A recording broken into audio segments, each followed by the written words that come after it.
how do I find my true passion?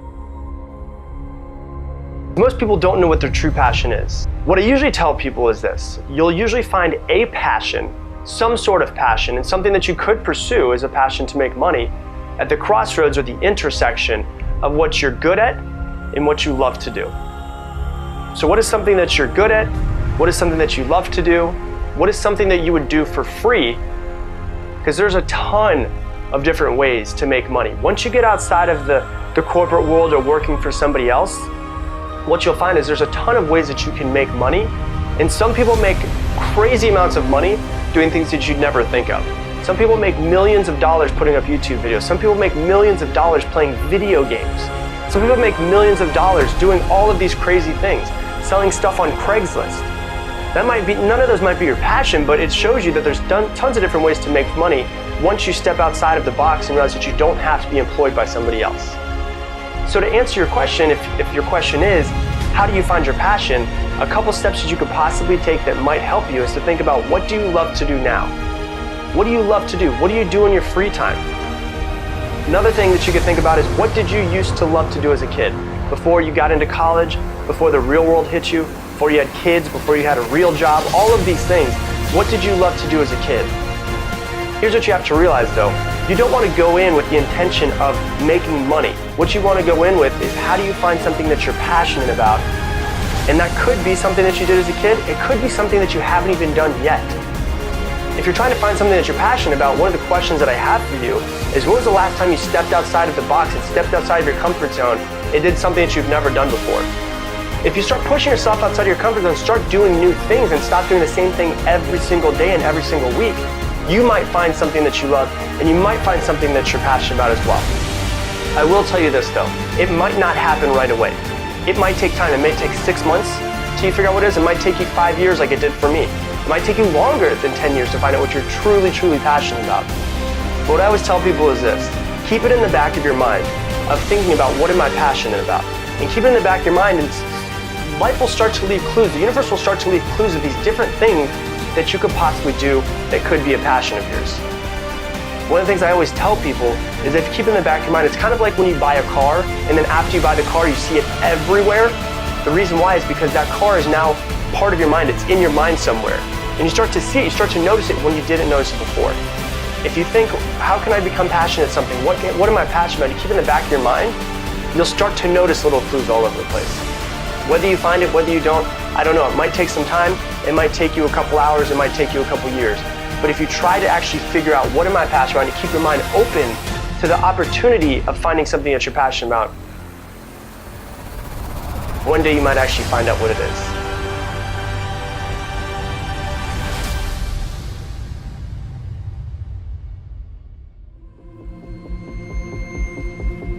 How do I find my passion?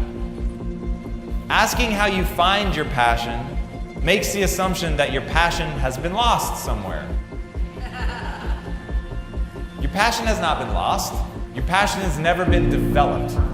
Passions are created, they're constructed, they're developed.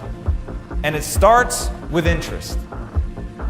One of the greatest misconceptions of our time is that your passion is something hidden inside of you. Michael Jordan wasn't born dreaming of slam dunks. Bill Gates' first word wasn't Microsoft. Even Elon Musk didn't start by reaching for Mars. But there is something different about these extraordinary minds. But it isn't what they were born with. It's something they had to learn to build, brick by brick. Now, once you have that, you've got to start going deep into gaining mastery. And it's in the process of gaining mastery that you're going to find out if that interest turns into a love, then turns into a passion. People who are passionate are willing to fight through the boredom. Now, they're not doing it thinking, oh my God, this is so much fun. They're thinking, I want to win. I want to play at the highest level, and I am willing to break myself in half.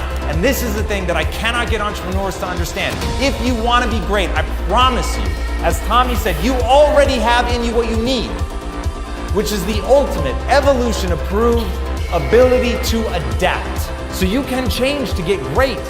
You can change to become whatever you need to, but it is the people that are willing to literally break themselves in half to get the result that they want. Your passion isn't something hidden inside of you that's going to reveal itself magically over a cup of coffee. It is not going to come knocking at your door. It's something you have to go out and build. And the people that have the discipline to do that, the ones that are willing to put in the hard work of building their life's meaning from the ground up, those are the ones with enough grit to really make it. Those are the ones that don't stop at just building a passion. Those are the ones that don't stop until they've changed the world with it. Last August, I was told that in all likelihood I had 3 to 6 months left to live. I'm on month 9 now, and I'm not going to get down and do any push-ups. But there will be a short pickup basketball game later. Somebody said to me, in light of those numbers, wow, so you're really beating the Grim Reaper. And what I said without even thinking about is, we don't beat the Reaper by living longer. We beat the Reaper by living well and living fully. For the Reaper will come for all of us. The question is, what do we do between the time we're born and the time he shows up? Because when he shows up, it's too late to do all the things that you're always going to kind of get around to. So I think the only advice I can give you on how to live your life well is, first off, remember, it's a cliche, but I love cliches. It is not the things we do in life that we regret on our deathbed. It is the things we do not.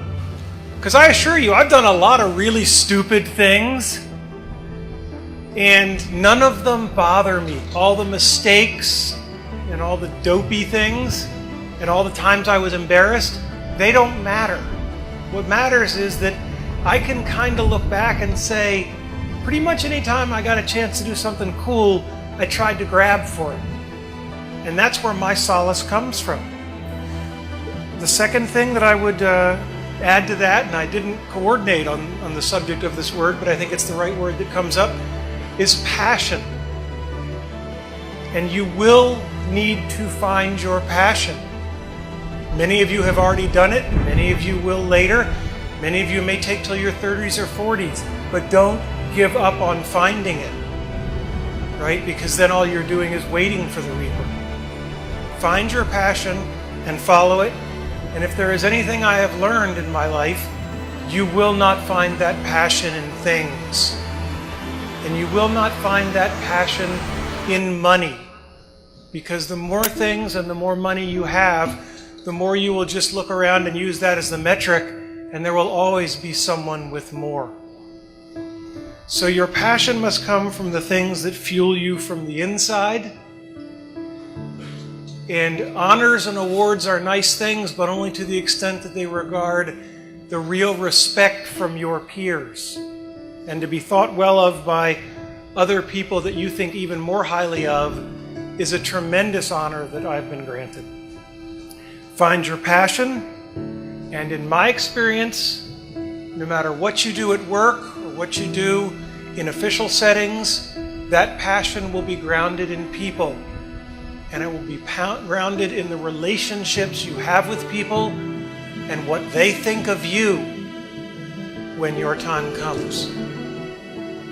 And if you can gain the respect of those around you and the passion and true love, and I've said this before, but I waited till 39 to get married because I had to wait that long to find someone where her happiness was more important than mine. And if nothing else, I hope that all of you can find that kind of passion and that kind of love in your life. Thank you.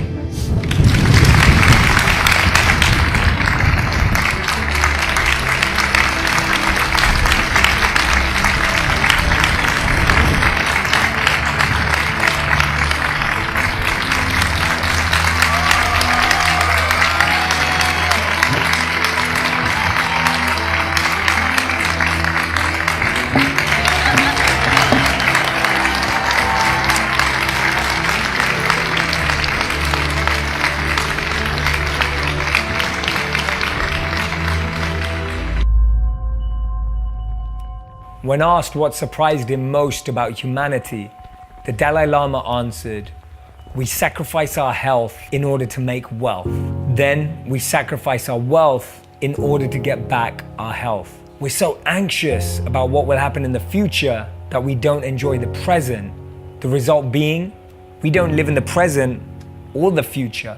We end up living feeling like we're never going to die, and then die never having truly lived. Ellen Goodman said normal is getting dressed in clothes that you buy for work and driving through traffic in a car that you're still paying for in order to get to the job that you need to pay for the clothes and car and a home that's empty all day just so you can afford to live in it. We live in a world where daydreams are more common than dream jobs, where money clouds our search for meaning. In search for profit, we sacrifice our quest for purpose, and in the pursuit of those paychecks, we give up our passions. We're completely rooted to our routines. We're plagued by indecision and lack of vision. They say that the most powerful prison is one when you don't even know that you're locked up. See, the suits are our uniforms, our cufflinks are the handcuffs, our ties are the chains, our boss is like the guard, and well, our cubicles are our cells. And now I know why they call it the glass ceiling, because it shatters our dreams. The only thing we excel at is Microsoft. Now that's a PowerPoint. You know what it's like. We spend the whole day trying to get our work on time, but then spend all of our time thinking about work. We wish our out of office could be permanent. We wish that our inbox would always remain empty. Our LinkedIn resumes are more interesting than our actual jobs. Our profile pictures are the happiest we've been in a long time. We live for the weekend, but then end up feeling weak, clockwork and monotony. But honestly, could Mondays be more meaningful? Could Tuesdays be less torture? Could Wednesdays be more worth it? Could Thursdays be more transformative? Could Fridays be more fulfilling? We count down the next 50 weeks knowing that there's another 50 years. We count down for the next escape knowing that there really isn't one. Because even when we're away from our desks, our minds are still there with the checklists in our heads. We stuff ourselves into our work clothes, then our buses, then the cars, then the trains, and then our offices, only to wait 5 days to live again. And we don't have time to eat dinner together, so we end up eating out of takeaway boxes, not realizing that the TV box takes away from our relationships. We eat on the go, meet on the go, we even sleep on the go, and then wonder why everyone cheats on the go.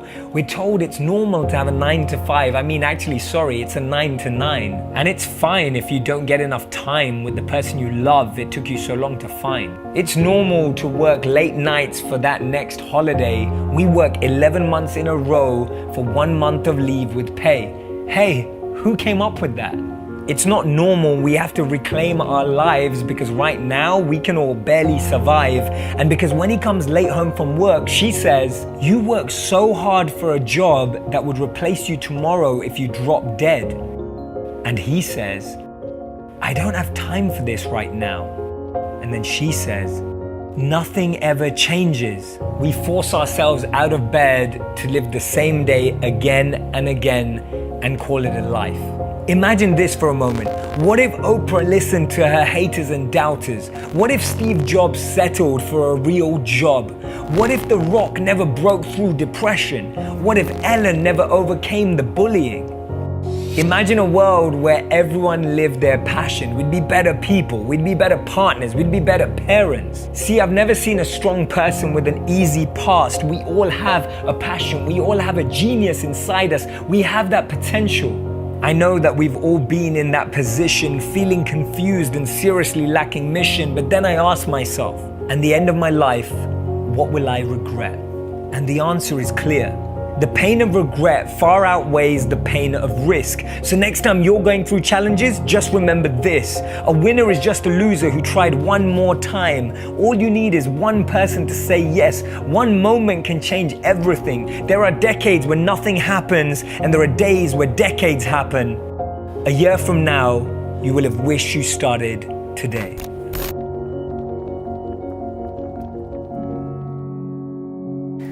Passion is massively important. I'll tell you why. Work ethic is an absolute pillar of variable to being successful. And if you're passionate about something, it doesn't feel like work. And that's a big deal. Like, if you feel like, if you're working on your side hustle from 6 to 2 in the morning, 6 p.m., 7 p.m., right? And you're not up for it, like you're forcing yourself because you need the money or the dream, you've f***ed up. You picked the wrong thing. Like, to punt all your leisure and all your friends and family and to work on something and to be tired the next day because you have to get up for work, which you really don't want to do, which is why you're building your side hustle, that has to be about your passion. Because it's just too hard if it's not. It can't be about where you think you can make the most money. If you actually love what you're doing, if you actually love it, there is no friction to turn on your brain. The only time I feel like I have to turn on my brain was when I was 6 to 22 years old, when I was going through the bullshit education system of America, right? That's when I felt like I had to turn it on, to appease horse crap that didn't match my reality. But ever since that day, we're like, yay! And I went into like, you need to buy this Pinot Grigio. The second that started, in May of 1998, there's never been a day that I've had to activate. It's always on. And I don't mean always on buzzword marketing. It's that I love what I do so much that there is no friction to turn it on, even when I am landing at 2 o'clock in the morning from a flight that's delayed like the other night, and then going directly into it at 6:30 in the morning because the fire is so deep inside. You love it so much. You don't need that jump start. Are you in a place where you can afford to go and taste a lot of different things? I think of this like food. People are always like, what's my passion? What do I like to do? I'm like, I don't know. Like, if you only eat pizza and hot dogs, how do you not, know if, foie gras or sushi or lemon soup is your favorite food of all time? I don't know where lemon soup came from. But, are you in a place where you can go and try doing different things? And if you can't, go get a 9-to-5 job that pays your basic life away, and then spend your 5:30 p.m. to midnight tasting other things in startup land or internships. That's the actual practical answer to solve this question. Where you go when you don't know what you want to do is you have to try to do things. I mean, it's not super complicated. So if you've got a trust fund, or if you've saved some money, or if you're living, ghetto and don't give a shit and live with 11 roommates and, and can afford to just cancel it out, what you gotta do is you gotta go and try things. You gotta try operations, you gotta try sales, you gotta try all these different things. That's really just the only option out there. And so you've gotta put yourself in a position, whether being humble and ghetto, to go and try things, or maybe you're in a luxury spot where you can go and do that. It's really the only way. You're not gonna find out by guessing. Too many times we always wanna walk the same journey, go down the same road, but that road is not for us. You gotta follow your heart sometimes. You gotta listen to the spirit that's inside you that's burning and begging to come out. You have to step up and step out and walk that path. Take that road, that lonely, dark, cold road that nobody else wants to take. Sometimes that's where you're going to truly find yourself. In those moments that you think you don't want to do something, those moments that you feel that that's not for me, that's exactly when and where and why you gotta go for it. When things get hard, don't ever ask why me. Dig deep down and say, try me. Because I'm stronger than anything you could throw against me. Because I've been down that dark path. I've been alone. And I rose up above it all. Be great. Oftentimes, we are always looking for excuses to make as to why we are not where we want to be, who we want to be, and I am absolutely against excuses. There is no excuse not to let your greatness shine through you. There is no excuse not to give your very best. There is no excuse for making excuses. You have two choices in this planet, in this world. You can execute or you can make an excuse. And guess what? Excuses always make sense to the people that are making them. Excuses are always going to be obstacles that you have to overcome internally. Excuses are what's separating you from owning the life that you want. Get out of your head and step into your greatness. There is greatness inside of each and every single one of us. The richest place on this planet is not Africa, it's the cemetery. Too many times we die with greatness and gifts inside of our heart, inside of our soul, because we are afraid. Afraid to be criticized, afraid to step out of our comfort zone, afraid to reach for the best and be the best that we can be. If you fail, it's because you're reaching for something that other people can't see. If you fail, it is not over. If you fall on your back, look up. If you can look up, you can get up.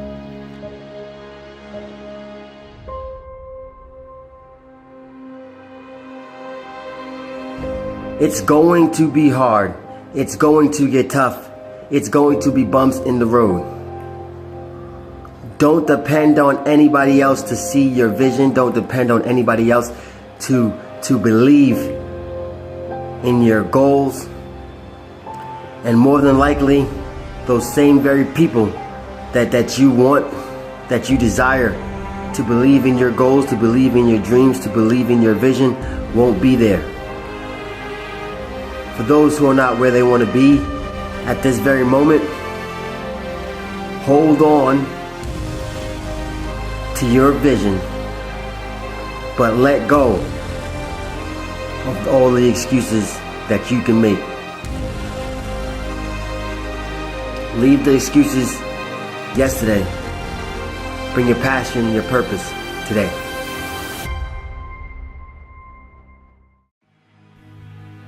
You're going to go through hardship. You're going to go through adversity. You are going to cry. But this is what's going to set you apart. Don't cry to give up. Cry to be successful. That pain that you're encountering, it's temporary. That pain that you're encountering right now, a week from now, a month from now, a year from now, is temporary. More than likely, the more intense the pain is, the closer to success and greatness that you are.